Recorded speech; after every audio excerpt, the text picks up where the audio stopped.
మెదక్ జిల్లా కలెక్టర్ గారి ఆదేశాల మేరకు ప్రత్యేక పారిశుద్ధ కార్యక్రమాలు మా గ్రామంలో జరిపించడం జరుగుతుంది.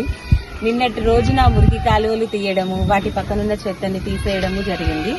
ఈ రోజు పాలకవర్గ సభ్యులు, గ్రామ కార్యదర్శి, మహిళా సంఘాలు, యువజన సంఘాల ఆధ్వర్యంలో ఈ రోజు రోడ్లు ఊడవడము, వాటి పక్కనున్న చెత్తను తొలగించడము, గుంతలు పూడ్చేయడం జరిగింది. ఇదే విధంగా 13 తారీఖు వరకు మా గ్రామంలో రోజు ఒక కార్యక్రమం ఖచ్చితంగా జరుగుతుంది.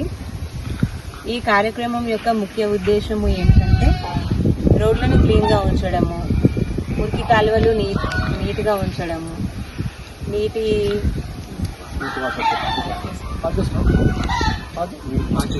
కార్యక్రమంలో పాల్గొన్న పాలకవర్గ సభ్యులకు, మహిళా సంఘాలకు, గ్రామ కార్యదర్శి గారికి, యువజన సంఘాలకు వీళ్ళందరికీ ప్రత్యేక కృతజ్ఞతలు చెప్తున్నాను.